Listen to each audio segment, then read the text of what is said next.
amargura en mi corazón. Pero hay otro grupo aquí interesante, y es su propia familia. Vayamos al capítulo 7, verso, si me acompañan por favor, número 3. Y le dijeron a sus hermanos: sal de aquí y vete a Judea, para que también tus discípulos vean las obras que haces, porque ninguno que procura darse a conocer hace algo en secreto. Si estas cosas haces, manifiéstate al mundo. ¿Por qué? Porque ni aún sus hermanos creían en él. Habían crecido juntos. Jesús era el mayor. Lo habían visto. Y a veces hasta me atrevo a pensar algo medio difícil. Hay un pasaje en este capítulo 7 en donde los judíos que estaban en la multitud mencionan algo interesante. Acompáñenme a buscar, por favor.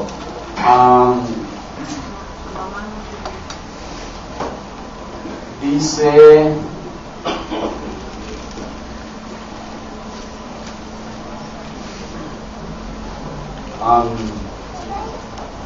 cuando la gente dice: a este sabemos de dónde es.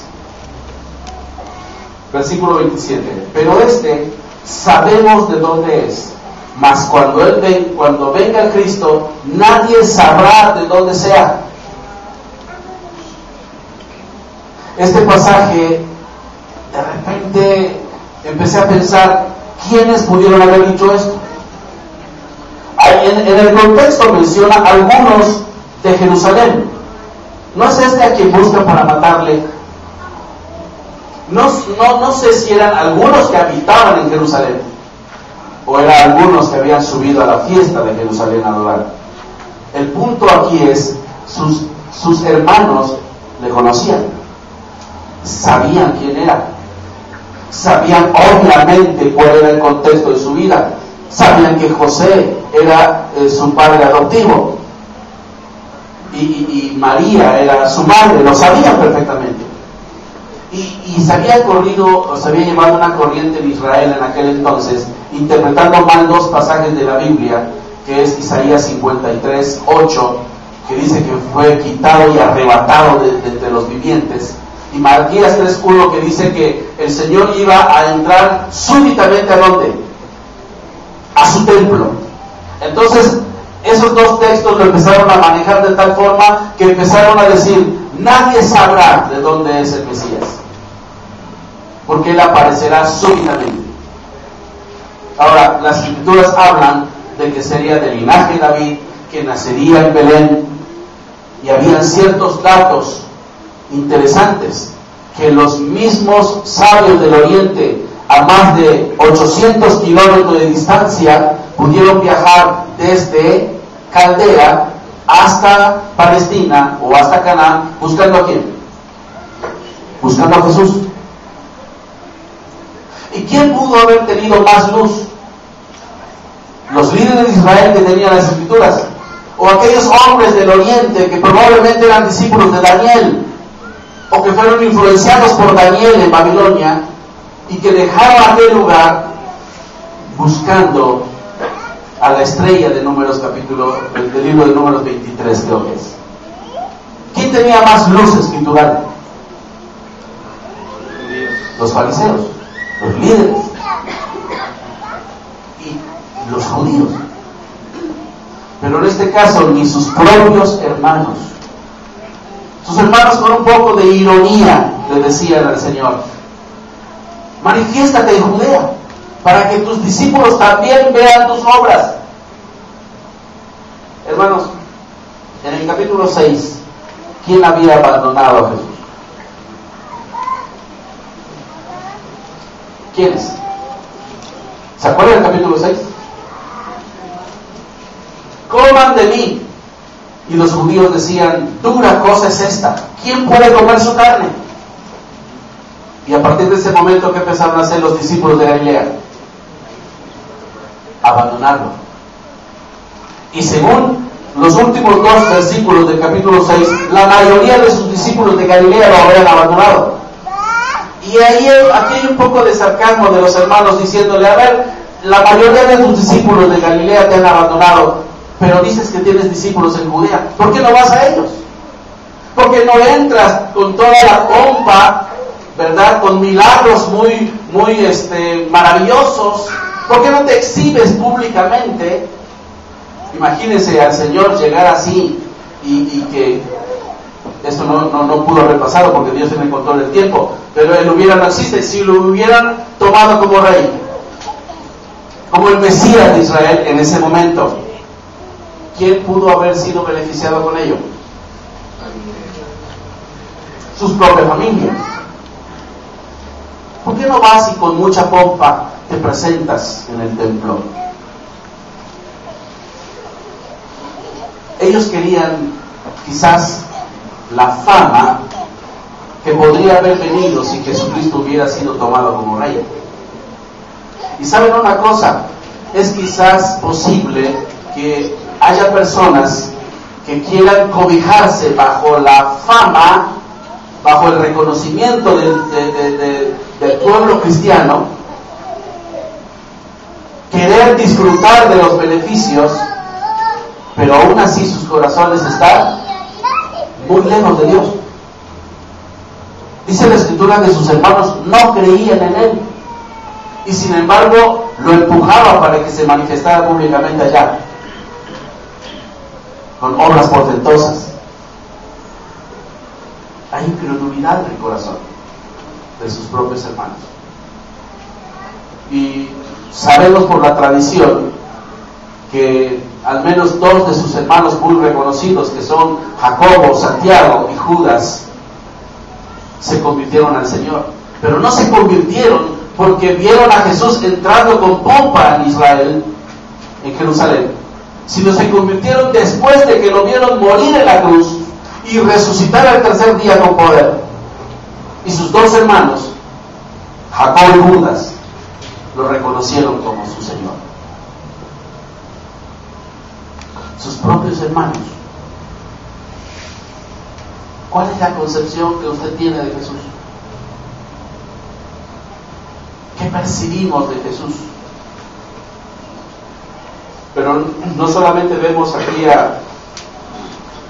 a sus propios hermanos, sino también, si me acompañan, se menciona otro grupo de personas y que se menciona como la multitud. Veamos algunos pasajes. Versículo número 12. Y había gran multitud, al gran murmullo acerca de él entre la multitud. Unos decían, es bueno. Otros decían, no, sino que engaña al pueblo. ¿Se dan cuenta lo radical de los puntos? Unos decían, es bueno. Otros decían, no, es un engañador. Son extremos. Pero los que decían, es bueno, ¿realmente creían en él? No.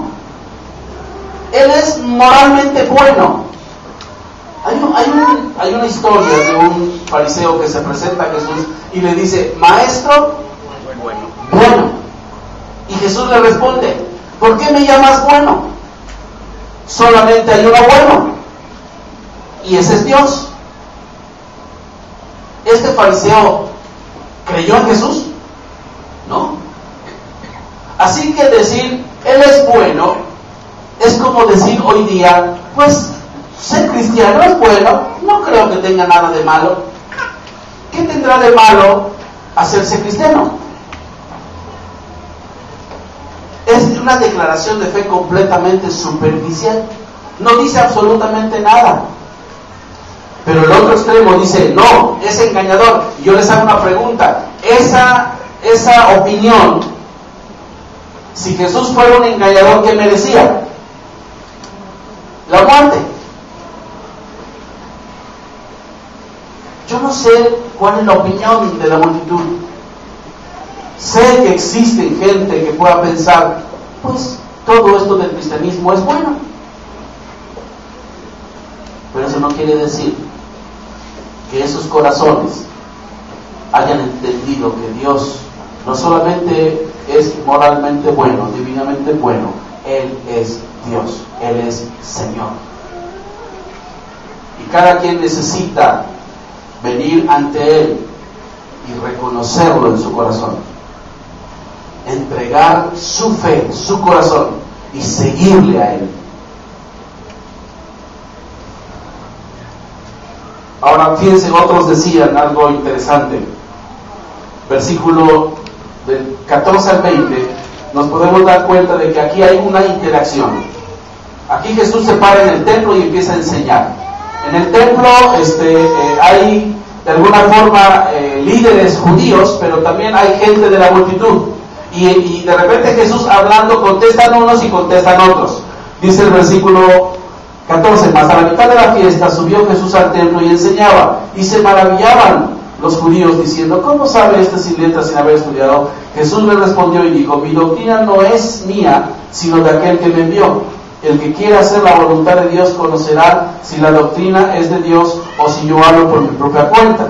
El que habla por su propia cuenta, su propia gloria busca, pero el que busca la gloria del que le envió, este es verdadero y no hay en él injusticia. ¿No os dio Moisés la ley y ninguno de vosotros cumple la ley? ¿Por qué procuráis matarme? Respondió la multitud.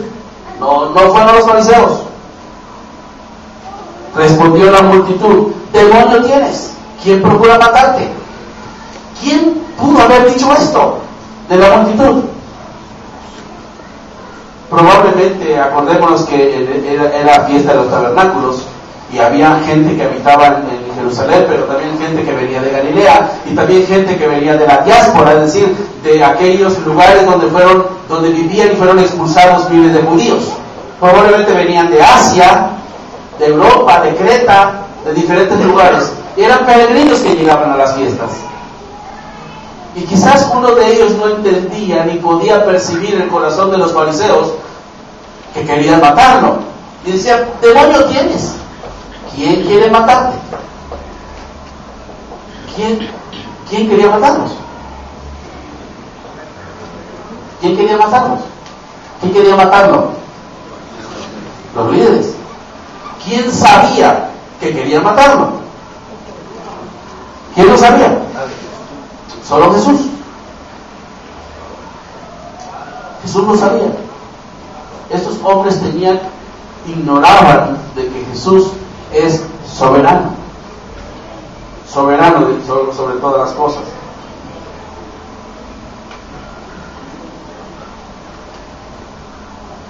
Veamos por favor el verso número 36. Entonces los judíos dijeron entre sí, ¿a dónde se irá este que no le hallemos? Se irá a los dispersos entre los griegos y enseñará a los griegos. ¿Qué significa esto que dijo, me buscaréis y no me hallaréis? Y a donde yo estaré vosotros no me podéis ir, no podéis venir. ¿A dónde iba Jesús? Al Padre. Y ellos no entendían el lenguaje de Jesús. Y lo único que pensaban, ¿será que se irá a los helénicos, a los griegos, a los judíos griegos para testificarles hasta allá donde ellos moran?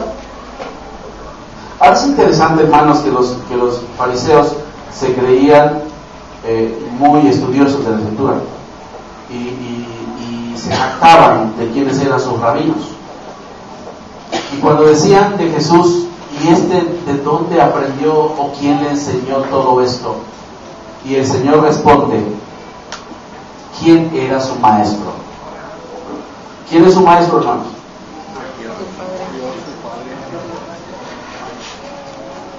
Acompáñenme por favor a ver versículo 17. El que quiera hacer la voluntad de Dios conocerá si la doctrina es de Dios o si yo hablo por mi propia cuenta. El que habla por su propia cuenta, su propia gloria busca, pero el que busca la gloria del que lo envió, este es verdadero y no hay en él injusticia. Versículo número 16. Jesús le respondió y dijo, mi doctrina no es mía sino de aquel que me envió. ¿Quién era el maestro del Señor Jesús? Su propio Padre.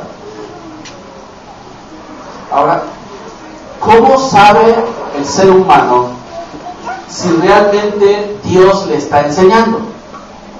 ¿Cómo se puede medir si Dios le está enseñando? Yo le hago una pregunta aquí. Usted y yo, ¿estamos siendo enseñados por Dios? ¿Él es nuestro maestro? ¿Cómo poder saber, cómo poder evaluar si estamos aprendiendo